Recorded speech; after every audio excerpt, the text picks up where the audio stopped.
বিগত ৩০০ বছরের বিশ্বের দিকে তাকিয়ে দেখবেন, যাদের এক সময়ে গায়ের জামা ছিল না তারা আজকে ১০০-২০০ তলা বিল্ডিং করেছে। প্রতিটা সেক্টরেই, ব্যক্তিগত জীবনে এমন হয়েছে, পারিবারিকভাবে হয়েছে, সামাজিকভাবে হয়েছে, ওয়ার্ল্ড অ্যাফেয়ার্সের ক্ষেত্রেও হয়েছে। এমন অনেক কান্ট্রি ছিল যেই কান্ট্রির মাথাপিছু আয় ছিল একদম নিম্নমানের, হঠাৎ করে তেলের কুয়া পেয়ে গেল, বিক্রি করে করে করে করে ১০০ তলা, ২০০ তলা, ৩০০ তলা।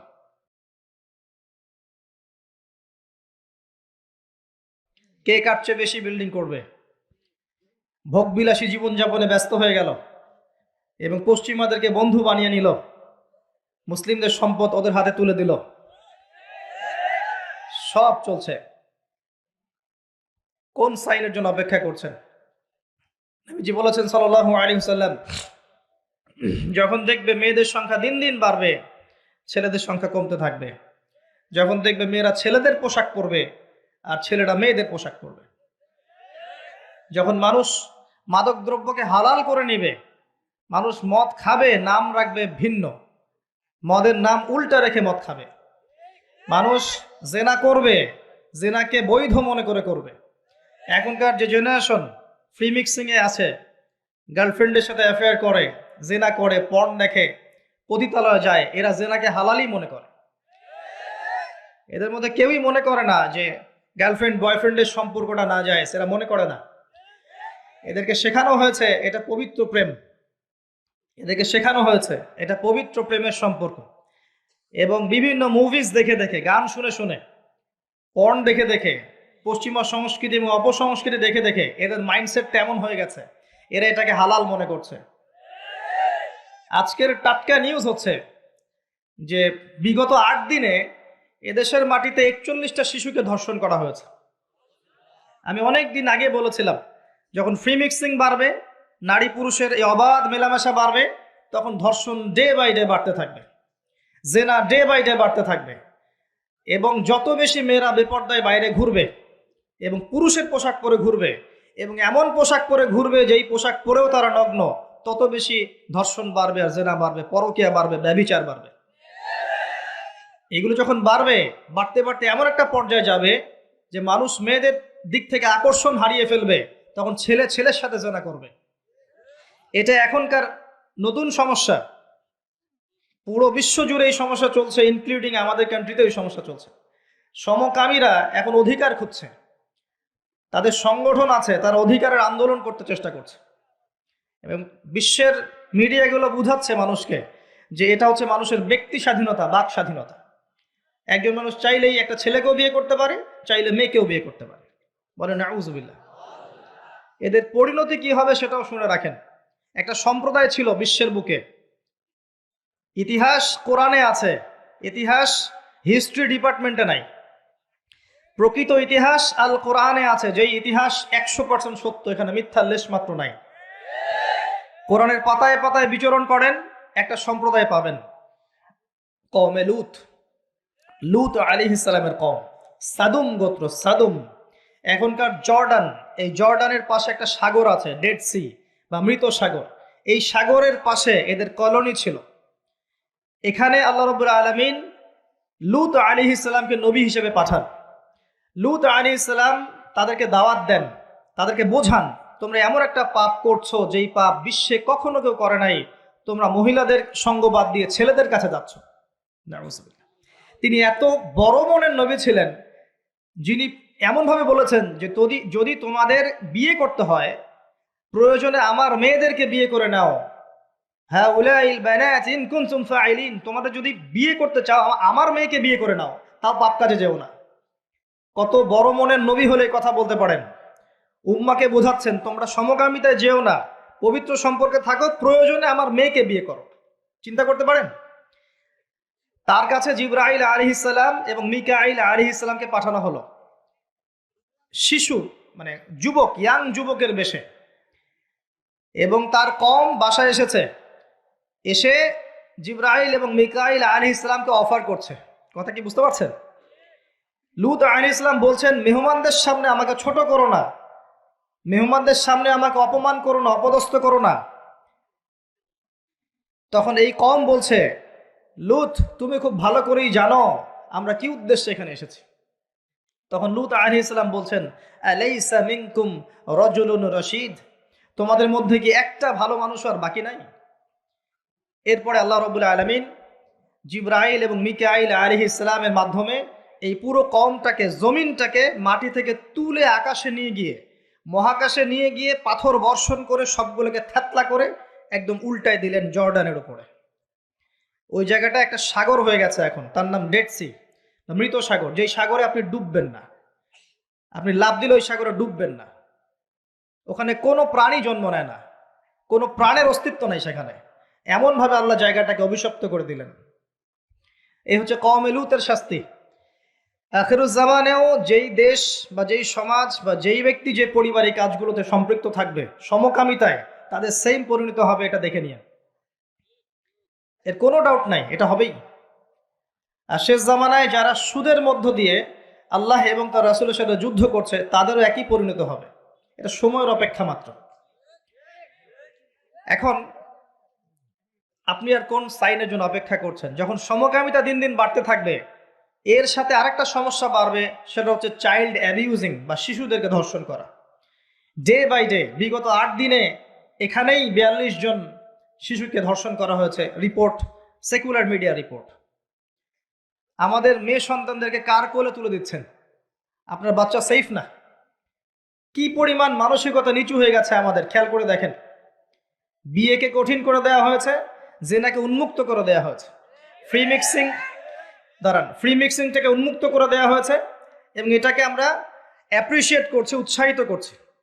প্রত্যেক ঘরে ঘরে ছেলে মেয়েরা এখন ফ্রি মিক্সিং এর বয়ফ্রেন্ড গার্লফ্রেন্ড সম্পর্কে জেনায় লিপ্ত হচ্ছে, বই এক্সচেঞ্জ করছে, নোট এক্সচেঞ্জ করছে, একসাথে পড়াশোনা করছে, কফি খাচ্ছে, ঘুরছে ফিরছে, ডেটিং করছে, এক পর্যায়ে বেডে গিয়ে সেক্সুয়াল সম্পর্ক করছে, এবং এটাকে আমরা বলছি পবিত্র প্রেম। নাউযুবিল্লাহ।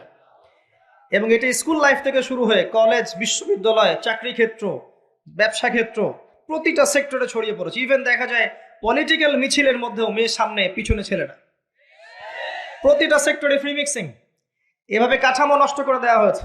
এর উপরে আবার আছে পর্নোগ্রাফি, যার মধ্য দিয়ে যুব সমাজকে পশু বানিয়ে ফেলা হয়েছে। যে মানুষ পর্ন আসক্ত, সে কখনো একটা মেয়ের দিকে সম্মানের চোখে তাকাতে পারে না। তার কাছে মনে হয় মেয়ে হচ্ছে একটা গোশতের টুকরা, একে ভক্ষণ করতে হবে, ভোগ করতে হবে, এতটুকুই। আমরা যখন আমাদের মায়ের দিকে তাকাই, আমরা কি এরকম ভোগের দৃষ্টিতে তাকাই? আমার বোনের দিকে যখন তাকাই, তাকে কি ভোগের দৃষ্টিতে তাকাই? ইভেন আপনার হালাল বিয়ে করে স্ত্রী, তার দিকে যখন আপনি তাকান, একটা ভালোবাসা প্রেম নিয়ে তাকান, এটা কি ভোগের মতো, পশুত্বের দৃষ্টি? কিন্তু একটা ধর্ষক যখন একটা ভিকটিমের দিকে তাকায়, তার দৃষ্টিটা হচ্ছে একটা পশুত্বের দৃষ্টি। এই দুইটা দৃষ্টির পার্থক্য আমরা বুঝতে পারছি না। যখন পর্ন আসক্ত হয়ে যাবে পুরো জেনারেশন, তখন ভিতর থেকে তারা পশু হয়ে যাবে, সুযোগ পেলেই ধর্ষণ করবে। যখন সে একটা মেয়েকে একা পাবে, সুযোগ পেলেই সে সুযোগ হাতছাড়া করবে না। যখন বাচ্চাদেরকে একা পাবে, তাকেও ধর্ষণ করে ফেলবে। দিন দিন বাচ্চাদের ধর্ষণ বাড়ছে, এবং যারা ধর্ষণ করছে এদেরকে আমরা প্রকাশ্যে এনে ফাঁসি দিতে পারছি না। ইসলামের এটাই বিধান ছিল, এদেরকে প্রকাশ্যে জনসমক্ষে ফাঁসি দেওয়া, যাতে আরো 10টা মানুষ এখান থেকে শিক্ষা নিতে পারে। আমরা করতে পারছি না।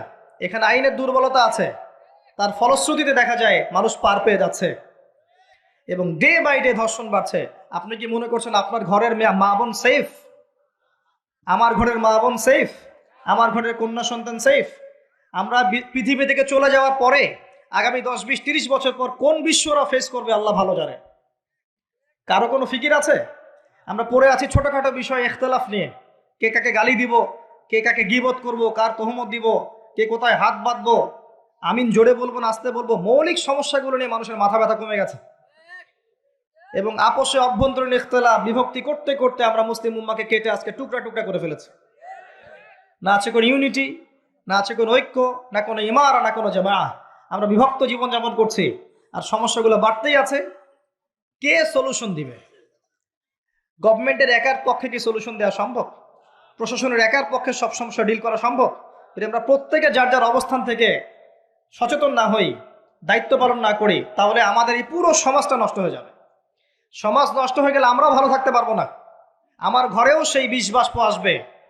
সমাজ যদি ধ্বংস হয়ে যায়, আমার ঘরও সেফ থাকবে না, আমার ঘরেও সেই ফিতনা আসবে, তখন আমাকেও ভিকটিম হতে হবে। এগুলো আখিরুজ্জামানের sign. Day by day rape বাড়বে দেখবেন, চাইল্ড অ্যাবিউজিং বাড়ছে। আমি আপনাকে এর পরের লেভেলটাও বলে দিচ্ছি, মিলিয়ে নিয়ে আজ থেকে 5-10 বছর পরে ইনশাআল্লাহ তাআলা যে মানুষগুলো বাহ্যিক জ্ঞান এবং অভ্যন্তরীণ জ্ঞানকে কাজে লাগিয়ে আল্লাহর নূর দিয়ে পৃথিবীটাকে দেখবে, তারা আপনাকে আগামী দিন সম্পর্কে কিছুটা হলেও সতর্ক করতে পারবে ইনশাআল্লাহ। আর আমি অনেক দিন বলেছি, বাহ্যিক নলেজ আপনি বই পড়ে পেতে পারেন, আলেম ওলামার সোহবতে গিয়ে পড়তে পারেন, কনস্ট্রাকটিভ সিলেবাসে পড়াশোনা করলে করতে পারেন, কিন্তু ইন্টারনাল নলেজ আল্লাহর পক্ষ থেকে আসে। যখন আসবে, কখন আসবে? যখন আপনার কলবের মধ্যে আল্লাহর নূর থাকবে। নূর কখন থাকবে?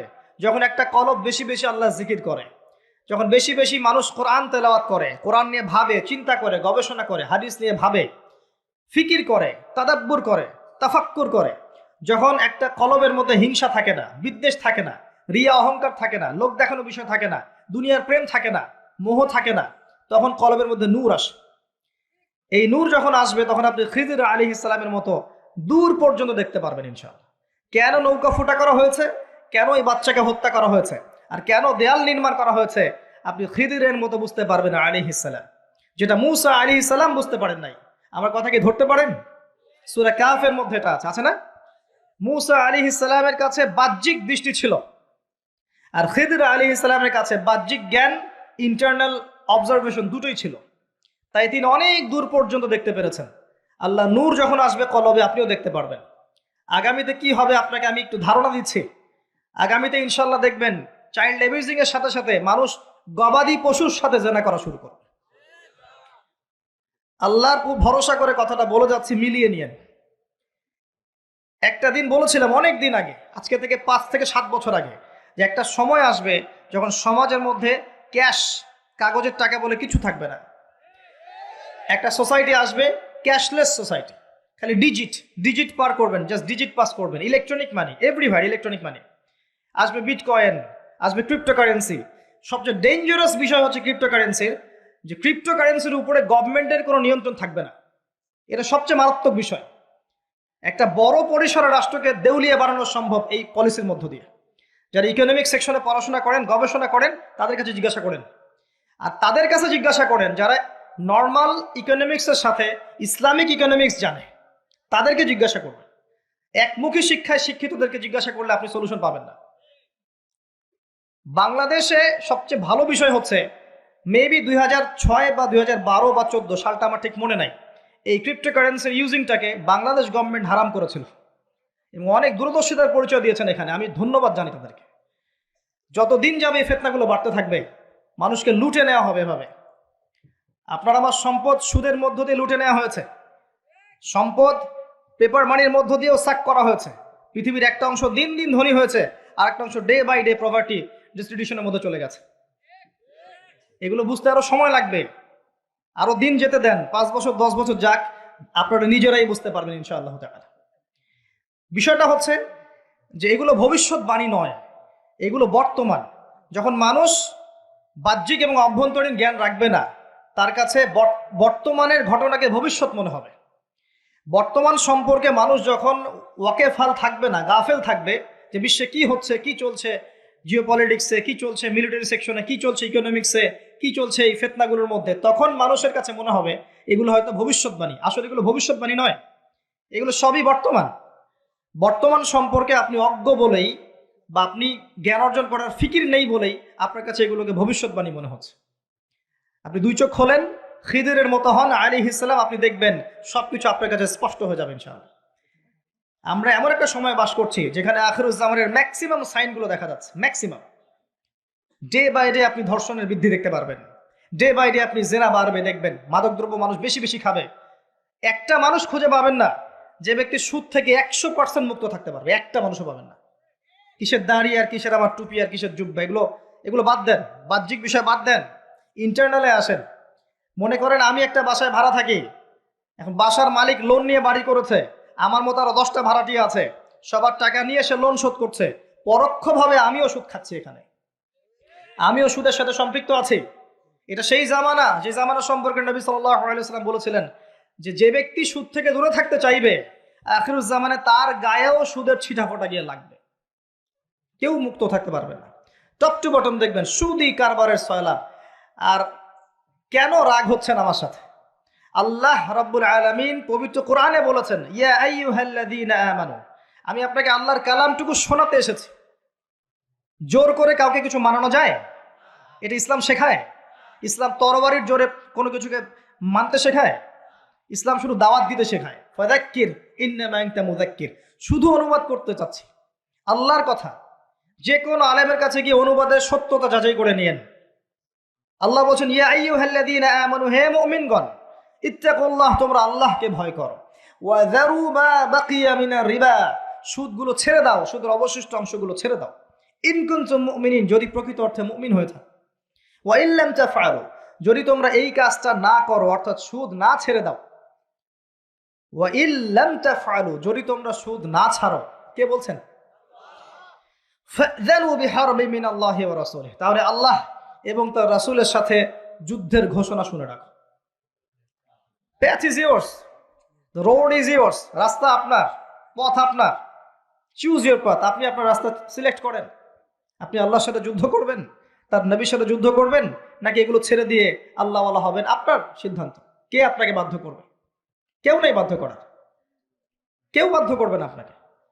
এটা আপনি ফিকির করবেন। সারা জীবন যে হারাম রিজিকটা আপনি খাচ্ছেন, এইটা দিয়ে কি আপনার হজটা কবুল হবে কিনা, এটা দিয়ে আপনার উমরাটা কবুল হবে কিনা, এই টাকায় যখন সন্তান সন্ততি বড় হবে এরাও আল্লাহওয়ালা হবে কিনা, আপনি ফিকির করেন। আপনি চিন্তা করেন যে নবী মুহাম্মদ সাল্লাল্লাহু আলাইহি ওয়াসাল্লাম জেনা শব্দটা মুখ থেকে বলতেও লজ্জা পেতেন, জানেন? আমাদের নবীজি জেনা শব্দটা মুখ দিয়ে বলতেও লজ্জা পেতেন।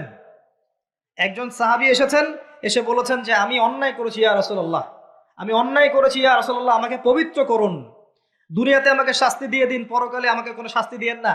নবীজি মুখ ফিরিয়ে নেন, একবার ডানে একবার বামে মুখ ফিরিয়ে নেন, তার কথা যেন তিনি শুনছেন না। বলছেন বাসায় যাও, বাসায় গিয়ে ক্ষমা চাও, আল্লাহ মাফ করে দিবেন। কিন্তু সেই ব্যক্তি নাছরবান্দা, না আমাকে পবিত্র করেন, আমি অন্যায় করেছি, হুদুদ কায়েম করেন। তখন নবীজি বাধ্য হয়ে বলছেন, আবিকা মাজনুন, তুমি কি পাগল? তখন সেই ব্যক্তি বলছেন, না ইয়া রাসূলুল্লাহ, আমি পাগল নই, আমি অন্যায় করেছি, আমাকে পবিত্র করেন। কি কি তাড়না, যাতে আল্লাহর কাছে তাকে পরকালে শাস্তি পেতে না হয়, দুনিয়াতে শাস্তি দিয়ে দেন। কি তাড়না! এরকম মানুষ আছে এখন? চিন্তা করেন। তখন নবীজি বলছেন, এই কথাটা শোনেন, নবী সাল্লাল্লাহু আলাইহি ওয়াসাল্লাম বলছেন, তুমি কি করেছো? তুমি কি এমন কাজ করেছো? লিসেন, তুমি কি এমন কাজ করেছো? সুরমা দানি থেকে সুরমা বের করার সময় আমরা যেভাবে বের করি, তুমি কি এমন কিছু করেছো? আমি কি বুঝাতে পারছি? এখানে সবাই অ্যাডাল্ট, ব্যাখ্যা করার প্রয়োজন আছে? সুরমা দানি থেকে সুরমা বের করার জন্য আমরা যা করি, তুমি কি তেমন কিছু করেছো? খেয়াল করে দেখেন, প্রিয় নবী সাল্লাল্লাহু আলাইহি ওয়াসাল্লাম মুখে জেনা শব্দটা বলছেনও না, বলতেও চাচ্ছেন না।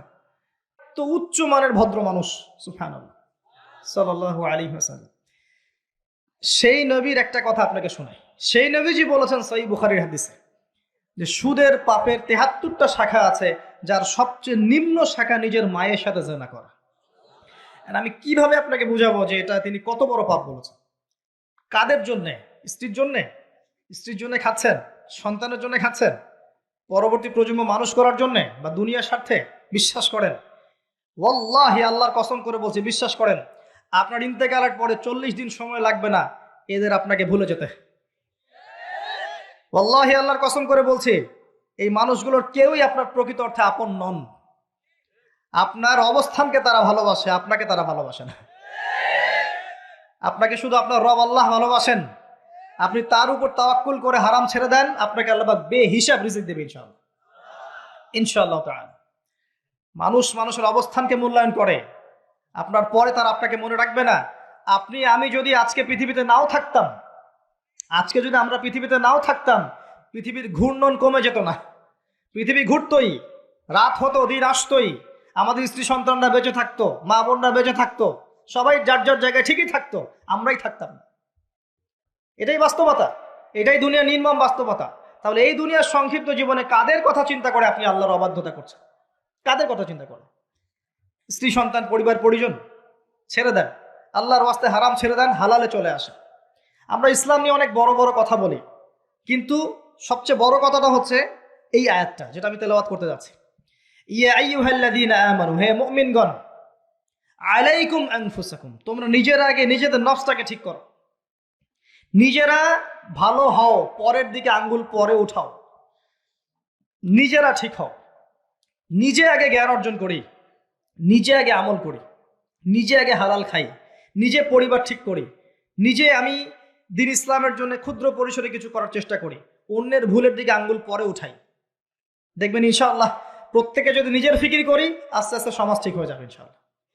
নিজে ঠিক না হলে কিচ্ছু ঠিক হবে না। আর নিজে ঠিক না হয়ে মানুষকে ঠিক করতে যাওয়া ঠিক নয়। একটা বাতি যখন জ্বলবে, একটা বাতি থেকে আরো অনেক বাতি জ্বলবে ইনশাআল্লাহ। আল্লাহ পাক আমাদের সবাইকে হালাল রিজিক অন্বেষণ করার তৌফিক এনায়েত করুন, আমিন। যাদের হালাল রিজিকের সমস্যা আছে, আল্লাহ পাক যেন বেহিসাব রিজিকের ব্যবস্থা করে দেন, আমিন। এগুলো আখির জামানের সাইন। আপনি কোন সাইনের জন্য অপেক্ষা করছেন? বেশি থেকে বেশি মানুষকে হত্যা করা হবে আখির জামানে, বেশি থেকে বেশি। শুধু প্রথম বিশ্বযুদ্ধের ইতিহাস পড়ে দেখেন কত কোটি মানুষকে হত্যা করা হয়েছে। দ্বিতীয় বিশ্বযুদ্ধের ইতিহাস পড়ে দেখেন তার চেয়ে বেশি মানুষকে হত্যা করা হয়েছে। আর সামনে তো আসতে যাচ্ছে নিউক্লিয়ার ওয়ার। সামনে আল্লাহু আ'লাম কত বছর বাকি আছে। বিশ্বের পররাষ্ট্রনীতি যারা বোঝে, মিলিটারি সায়েন্স যারা বোঝে, পলিটিক্স যারা বোঝে, তারাও আজকে একমত যে বিশ্ব একটা তৃতীয় বিশ্বযুদ্ধের মুখে দাঁড়িয়ে আছে। যে কোনো সময় ম্যাসাকার অবস্থা হয়ে যেতে পারে। আমরা চাই না হোক, আমরা কখনো চাইবো না এটা হোক, কারণ হলে পরে বিশ্ববাসী আর এই পৃথিবীটা পাবে না। হলে পরে বিশ্ববাসী আর এই পৃথিবী পাবে না। তবে দুটো হাদিস না বললে আমানতের হক আদায় হবে না। নবী সাল্লাল্লাহু আলাইহি ওয়াসাল্লাম বলেছেন, নবী সাল্লাল্লাহু আলাইহি ওয়াসাল্লাম বলেছেন, ইউফ্রেটিস নদী অচিরেই তার সোনা বের করে দিবে। কোথায় ইউফ্রেটিস নদী? কোথায়? ইরাক। ফোরাত, ফোরাত, ইউফ্রেটিস অচিরেই তার সোনা বের করে দিবে। আজ পর্যন্ত কি দিয়েছে? তার মানে এটা সামনে, নাকি এটা নিয়ে আর বলার দরকার নাই? কিছু মানুষের বক্তব্য এমন, এগুলো হাদিসের পাতায় আছে, থাক, এগুলো নিয়ে পড়াশোনা করার দরকার নেই। তাহলে এগুলো কি করব? ধুবো আর পানি খাবো?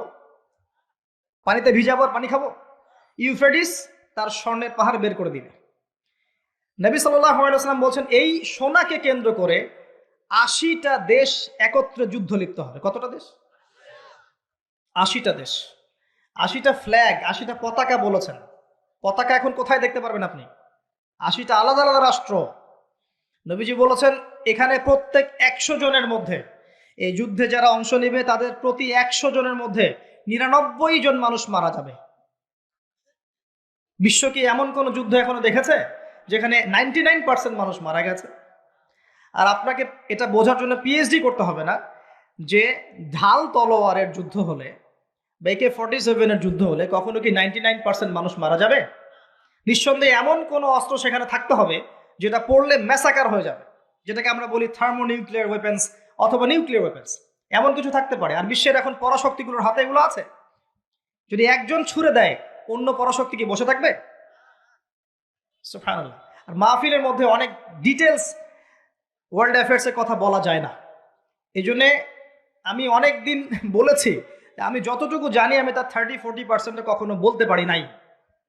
আমি যতটুকু জানি আলহামদুলিল্লাহ এর 30 থেকে 40% আমি কখনো বলতে পারিনি। আর এই ভয়েও বলি না যে আমি যা বলেছি তার মধ্যে এখন মনে হয় 50-60-70% আমি আমল করতে পারছি না। এই ভয়ে আমি কথা বলতে চাচ্ছি না। কথা কি বুঝতে পারছেন?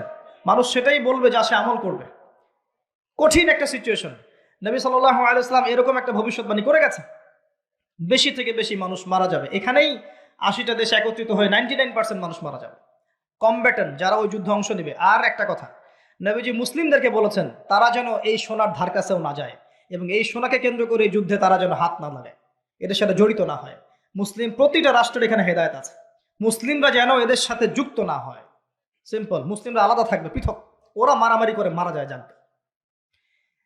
একটা দেশ অস্ট্রিয়া হাঙ্গেরি, ওখানে রাজপুত্র হাঁটছে, তার স্ত্রী পাশে, হঠাৎ করে গুলি আসলো, তারা ডেড। এখন অস্ট্রিয়া হাঙ্গেরি 14 দিন সময় দিয়েছে, হত্যাকারীকে খুঁজে বের করতে হবে, না পারলে পাশের রাষ্ট্রকে আক্রমণ করব। পাশের রাষ্ট্রকে তার আক্রমণ করে দিল। এটা 1914 সালের দিকে ঘটনা, সামার অফ 1914, জুন জুলাই মাসের দিকে ঘটনা, 1914 দিকে ঘটনা। তারপরে কি হলো শোনেন, পাশের রাষ্ট্রকে আক্রমণ করা হলো। পাশের রাষ্ট্রের বন্ধু রাষ্ট্র ছিল রাশিয়া। পাশের রাষ্ট্রটার বন্ধু রাষ্ট্র রাশিয়া। রাশিয়া বলছে আমার বন্ধুকে আঘাত করলে আমি কিন্তু চুপ থাকবো না। কথা বুঝতে পারছেন? এবার অস্ট্রিয়া হাঙ্গেরির বন্ধু হচ্ছে জার্মানি, সে বলছে আমার বন্ধুকে আঘাত করলে আমিও চুপ থাকবো না। এবার ফ্রান্স বলছে রাশিয়া আমার বন্ধু, অতএব আমিও চুপ থাকবো না। Germany, Austria Hungary, Russia, France যুদ্ধ লেগে গেল। তারপরে যুদ্ধ যোগ দিচ্ছে ব্রিটেন, তারপরে আসছে আমেরিকা, তারপরে মাঝখান থেকে বেলজিয়াম। অনেক ঘটনা, একটা ঘটনাকে কেন্দ্র করে, একটা অনলি অন। 5-6 বছর যুদ্ধ হলো, যুদ্ধ শেষে দেখা গেল যে 2-4 কোটি মানুষ মরে শেষ। এই আখিরুজ্জামান, এটা প্রথম বিশ্বযুদ্ধের হিস্ট্রি পড়ে দেখেন। এভাবে সেকেন্ড ওয়ার্ল্ড ওয়ারটা পড়েন। নবীজি এটা বলে গেছেন 1400 বছর আগে যে আখিরুজ্জামানে হারাজ বেড়ে যাবে। হারাজ, হারাজ মানে হত্যাকাণ্ড। মানুষ মারা যাবে, যে মরবে সেও জানবে না কেন মরলাম, যে মারবে সেও বলতে পারবে না কি জন্য মারলাম। এইভাবে অবস্থা। নবীজি এমনভাবে বলেছেন যে সন্তান সন্তান বাবাকে হত্যা করবে, সন্তান বাবাকে হত্যা করবে, সন্তান মাকে হত্যা করবে, ভাই ভাইকে হত্যা করবে, প্রতিবেশী প্রতিবেশীকে হত্যা করবে। বিনা অপরাধে মানুষকে মেরে ফেলা হবে। এখন কোন সাইনের অপেক্ষা করছে? কিসের অপেক্ষা করছে? যতগুলো বলেছি এনাফ আপনার বোঝার জন্য যে এই ওয়ার্ল্ড আর আগের বিশ্বের মতো নাই। এখানে ডে বাই ডে আখিরুজ্জামানের সাইনগুলো উন্মোচিত হচ্ছে, এবং যত দিন যাবে এগুলো আরো বাড়বে, কমবে না। করণীয় কি আসলে? এগুলো আলোচনা করার কারণ কি? হাত গুটিয়ে বসে থাকা, নাকি হতাশ হয়ে যাওয়া যে না পৃথিবীর সামনে সময় নাই, আমি চুপচাপ বসে থাকি, এমন কি বিষয়টা? সাহাবায়ে কেরাম রাদিয়াল্লাহু আনহুম কিয়ামতের সাইনগুলো নিয়ে কথা বলতেন কেন? হতাশ হয়ে? একটা বিখ্যাত হাদিস আছে, বিখ্যাত হাদিস, যে নবী সাল্লাল্লাহু আলাইহি ওয়াসাল্লাম মসজিদ নববীর পাশ দিয়ে যাচ্ছেন, সাহাবীরা বসে আছেন এবং তারা আপসে ডিসকাস করছেন, কি বিষয় জানি কথা বলছেন। নবী জিজ্ঞাসা করলেন সাল্লাল্লাহু আলাইহি ওয়াসাল্লাম, তোমরা কি নিয়ে কথা বলছো? তোমরা কি নিয়ে কথা বলছো? সাহাবীরা বলছেন আমরা আলামাতুস সাআ নিয়ে কথা বলছি, কিয়ামতের আলামত নিয়ে কথা বলছি। সাহাবীদের এই আলামত নিয়ে কথা বলার কি দরকার ছিল? এটা কি মানুষকে হতাশ করার জন্য নাকি প্রস্তুতির জন্য? কোনটা? যদি আপনাকে কেউ জানিয়ে দেয়, মনে করেন যে আল্লাহ আপনাকে জানিয়ে দিয়েছেন, কথার কথা বলছি যে আপনি আর 10 বছর বাঁচবেন, কথার কথা, আপনি কি হেলায় খেলায় আর দিন পার করতে পারবেন? আপনার মাথার মধ্যে থাকবে যে আমার হাতে টাইম কম। সাহাবায়ে কেরাম রাদিয়াল্লাহু আনহুম তখন এটা নিয়ে ডিসকাস করছিলেন। এই হাদিসটাই সেই হাদিস যেখানে 10টা মেজর সাইন বলা হয়েছে। নবীজি বলছেন এই 10টা না আসা পর্যন্ত কিয়ামত হবে না। কি 10টা? 1 নম্বরে বলা হয়েছে যে দাজ্জাল, তারপরে বলা হয়েছে ঈসা ইবনে মারইয়ামের আগমন, তারপরে ইয়াজুজ মাজুজ, দাব্বাতুল আরদ, 3টা ভূমিকম্প। এভাবে নবী সাল্লাল্লাহু আলাইহি ওয়াসাল্লাম 10টার কথা বলেছেন। হাদিসটা পড়ে দেখেন। যাই হোক, ওয়ার্ল্ড যেদিকেই যাক না কেন, পরিস্থিতি যেমনই হোক না কেন, সর্বপ্রথম আমাদেরকে বেসিক ঠিক করতে হবে। কি ঠিক করতে ভাই? বেসিক। নিজে আগে ঠিক হইতে হবে। নিজে ঠিক হওয়ার জন্য প্রথম কাজটা কি? প্রথম কাজ হচ্ছে লেখাপড়া করা। কি করা? পড়াশোনার কোনো বিকল্প নাই, লেখাপড়া সবাইকে করতে হবে। এবং এই লেখাপড়াটা আল্লাহ রাসূল সাল্লাল্লাহু আলাইহি ওয়াসাল্লাম সবার জন্য ফরজের কথা বলেছেন, বলেন নাই? তালাবুল ইলমি ফরিদা আলা কুল্লি মুসলিম। প্রত্যেক মুসলিমের উপরেই এটাকে ফরজ করা হয়েছে। কি ফরজ করা হয়েছে? আমাকে মুফতি হতে হবে, মুহাদ্দিস হতে হবে, মুফাসসির হতে হবে, এই লেভেলে যেতে হবে, এটা ফরজ? জি না। ইসলামের বেসিক জিনিসগুলো আপনাকে জানতে হবে, এটা ফরজ।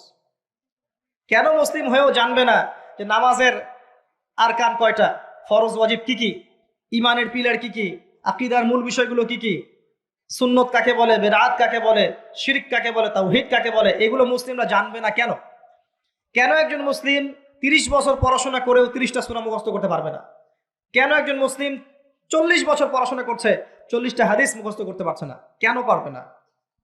এটা কি শুধু এক শ্রেণীর মানুষের জন্যে, না কোরআন এবং সুন্নাহ সকলের জন্য? কোরআন এবং সুন্নাহ কি এক শ্রেণীর মানুষের সম্পত্তি, নাকি সবার জন্য উন্মুক্ত? একজন অমুসলিমও কোরআনুল কারীম পড়ে হেদায়েত পেতে পারে, পারে না? চর্চা না করলে কেমন করে হবে? প্রথম কথা ইলম অর্জন করা। দ্বিতীয় কথা ইলম অনুযায়ী আমল করা।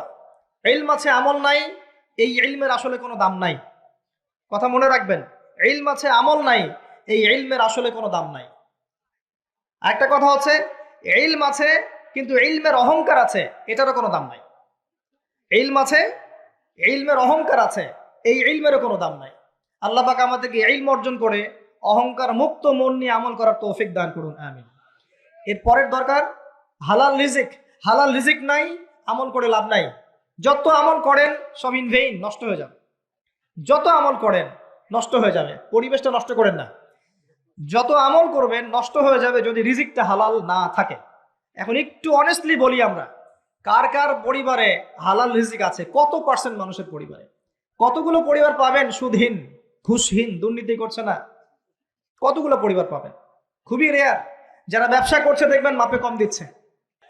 ব্যবসায় যদি আপনি মাপে কম দেন, সিন্ডিকেট করেন, কৃত্রিম সংকট তৈরি করেন, গভর্নমেন্টকে বিব্রতকর অবস্থায় ফেলেন, আপনিও সমান অপরাধী। এবং এই রিজিকটাও হারাম। ব্যবসা করার পরেও আপনি হারাম রিজিকের মধ্যে আছেন। এই কৃত্রিম সংকট তৈরি করবেন না।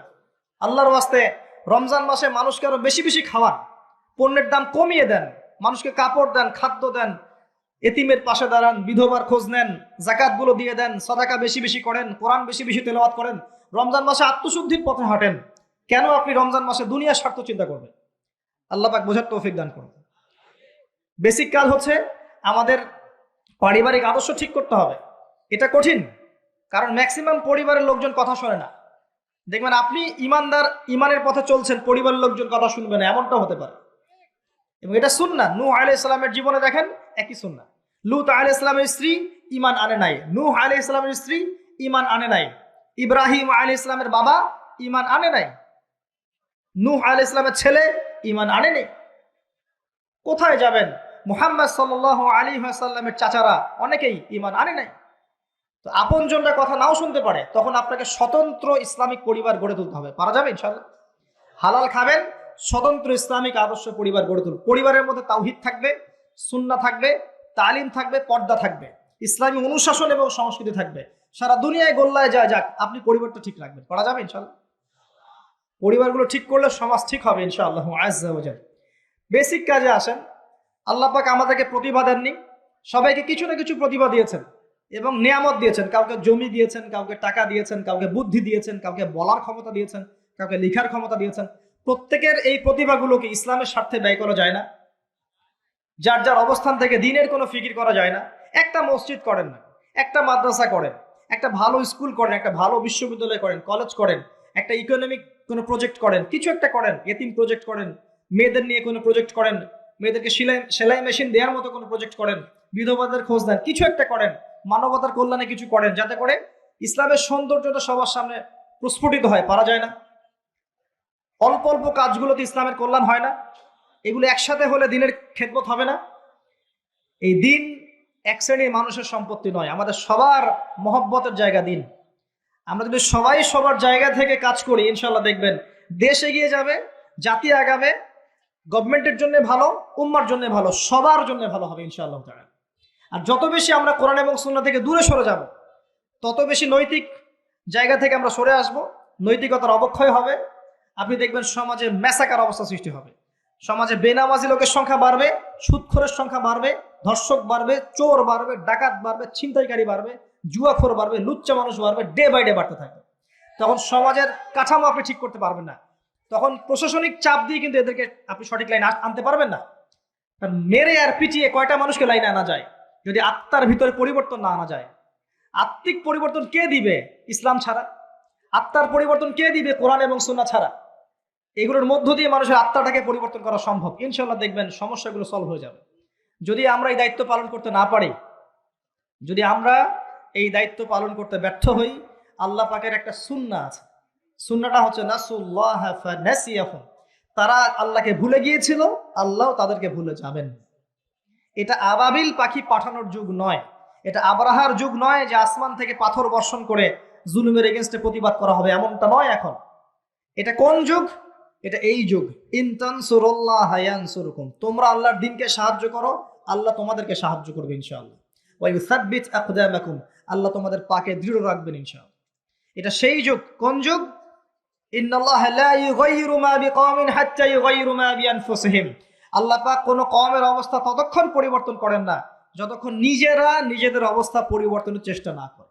আলাইকুম আনফুসাকুম, নিজের নফসের খবর নেন, নিজের আত্মশুদ্ধির খবর নেন, নিজের আমলনামা হিসাব করেন। আল্লাহর ওয়াস্তে আমার কে জানে, কে গ্যারান্টি দিবে আপনাকে?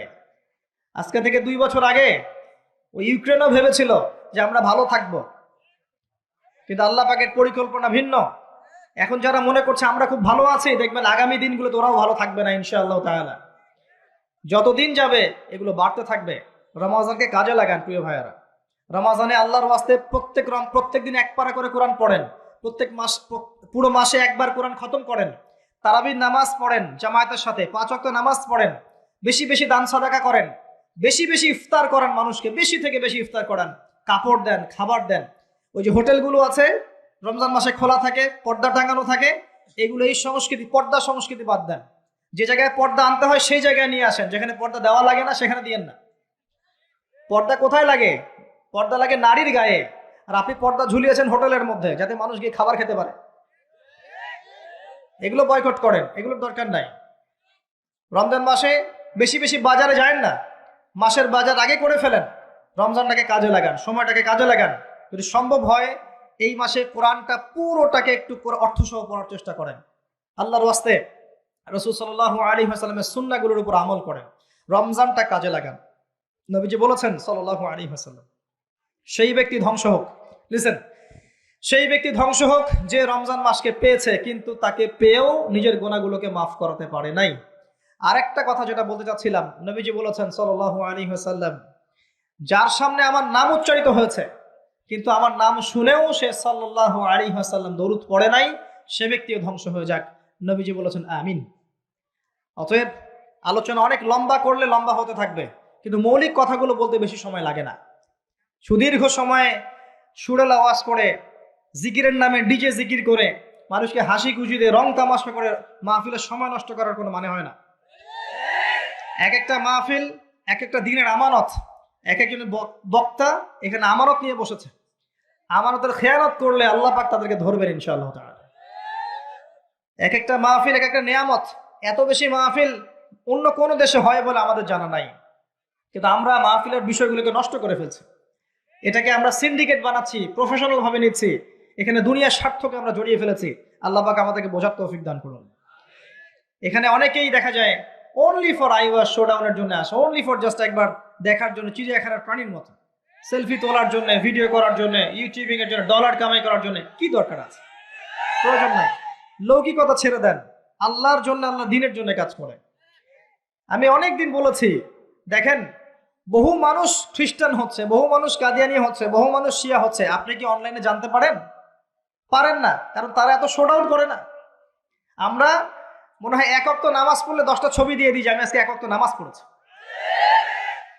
এত লৌকিকতা কেন? কি দরকার? এগুলো করতে গেলে ইসলামিক যে ব্যক্তিত্বরা আছে, লৌকিকতা করতে গেলে এবং তাদেরকে নিয়ে বাড়াবাড়ি করতে গেলে মনের মধ্যে রিয়া আসে এবং অহংকার আসতে পারে। এতটুকুই যথেষ্ট ওই মানুষকে ধ্বংস করার জন্য। নবীজি বলেছেন, অন্ধকার রাত্রে কালো পাথরের উপরে কালো পিঁপড়া হেঁটে গেলে যেমন দেখা যায় না, বোঝা যায় না, রিয়া এবং অহংকার এরকম জিনিস সূক্ষ্ম, এগুলো মানুষের মনে আসে, মানুষ বুঝতে পারে না। অতএব লৌকিকতা করবেন না, বেসিক কাজগুলো করেন। আমার কথা যদি একটু হার্শ মনে হয় আল্লাহর ওয়াস্তে ক্ষমা করবেন, কিন্তু বাস্তবতা এরকম। এগুলো বাস্তবতা ইসলাম সেই স্বর্ণযুগে নাই। এখন আমরা একদম বেসিক একটা জায়গায় আছে। এখন ওমর রাদিয়াল্লাহু আনহুর যুগ নয়, আবু বকর সিদ্দিক, উসমান, আলীর যুগ নয়, এমনকি এখন উমাইয়া আব্বাসীয় খেলাফত নয়, উসমানীয় খেলাফত নয়। এখন আমরা এমন একটা জেনারেশনে বাস করছি যে সারা ওয়ার্ল্ডের নেতৃত্ব দিচ্ছে ইসলামের দুশমনরা। এখানে আপনি যদি বেসিক ঠিক না করতে পারেন, 20 তলার স্বপ্ন দেখে লাভ নাই। যদি আমরা বেসিক ঠিক না করতে পারি, নিজেরা ভালো না হই, প্রত্যেকটা বেসিক কাজ ঠিকঠাক মতো করতে না পারি, আমাদের বাচ্চাদেরকে ঠিক মতো মানুষ করতে না পারি, পারিবারিক আদর্শ সুন্দর না করি, কোরআনওয়ালা না হই, সুন্নাওয়ালা না হই, তাসকিয়া না অর্জন করি, আলেম ওলামার সোহবতে না যাই, আত্মশুদ্ধি না অর্জন করি, সময়গুলোকে কাজে না লাগাই, আল্লাহর কসম করে বলছি, আল্লাহ পাক কি করবেন জানেন? আল্লাহ পাক এটা করবেন, ওয়া ইন তাতাওয়াল্লাউ ইয়াস্তাবদিল কওমান গায়রাকুম। তোমরা মুসলিমরা যদি মুখ ফিরিয়ে নাও, দায়িত্ব পালন না করো, তাহলে আল্লাহ পাক তোমাদেরকে সরিয়ে দিয়ে নতুন কওমকে নিয়ে আসবেন। সুম্মা লা ইয়াকুনু আমসালাকুম, তারা তোমাদের মতো অপদার্থ হবে। আমরা কি চাই আল্লাহ পাক আমাদের সবাইকে সরিয়ে দেখ এবং এই সুযোগটা আমরা হাতছাড়া করতে চাই? আমরা কি এই জীবনটা কখনো পাবো ফিরে?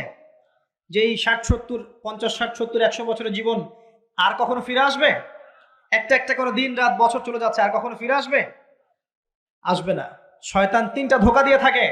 শয়তান বোঝায় এখন অনেক সময় পড়ে আছে, পরে করে নিও। এই করতে করতে কত মানুষ কবরে চলে গেছে তার ফিকির নাই। শয়তান বোঝায় এখনই এত তাড়াহুড়ার কি আছে, কেবল যুবক, কেবল যৌবন, বার্ধক্যে গিয়ে ভালো হয়ে যেও। শয়তান এগুলোকে বোঝায়। শয়তান বোঝায় তুমি পারবে না, তোমার দ্বারা হবে না। আবার শয়তান এটাও বোঝায় আমি অনেক জানি, আমার জানার কোনো দরকার নাই। শয়তানের ধোঁকাগুলো থেকে বেঁচে থাকেন। আল্লাহর ওয়াস্তে আল্লাহর নাজিলকৃত কোরআন এবং সুন্নাহকে আঁকড়ে ধরেন। চরমপন্থী হয়েন না। ইসলামের নামে এমন কিছু করতে যায় না যাতে ইসলামের ক্ষতি হয়ে যায়। যত চরমপন্থা ছড়িয়েছে ইসলামের নামে, এগুলো মুসলিমদের মাধ্যমে ছড়ায় নাই। এগুলো একটা পশ্চিম এজেন্ডা ছিল। এরা ইসলামটাকে সারা বিশ্বের সামনে জঙ্গিবাদ আর সন্ত্রাসবাদের ধর্ম নামে তুলে ধরার জন্য এই কাজগুলো ঘটিয়েছে পরিকল্পিতভাবে। ইসলামের সাথে, মুসলিমদের সাথে এগুলোর কোনো সম্পর্ক নাই। আপনি চরমপন্থী হবেন না। এগুলো টোপ যদি কেউ দেয়, সতর্ক থাকবেন, এগুলো পশ্চিমা টোপ, এখানে পা দিবেন না। এবং একই সাথে শৈথুল্যতাবাদীও হয়ে যায় না। গা ছাড়া ঢিলে ঢালা ভাব যে লা ইলাহা ইল্লাল্লাহ বলেছি, বাস জান্নাতে চলে যাব, এখন যা ইচ্ছা তাই করি, এটাও ঠিক নয়। আমাদেরকে মধ্যমপন্থী হতে হবে। মধ্যমপন্থী উম্মাহ হিসেবে ইসলামকে নিয়ে, কোরআনকে নিয়ে, সুন্নাহকে নিয়ে ধীরে ধীরে ইনশাআল্লাহ তাআলা এই উম্মাহ এগিয়ে যাবে। দেখবেন এই জাতি এগিয়ে যাবে, দেশের কল্যাণ হবে, সবার কল্যাণ হবে ইনশাআল্লাহ তাআলা। আল্লাহ পাক আমাদের সবাইকে কথাগুলো বোঝার তৌফিক দান করুন।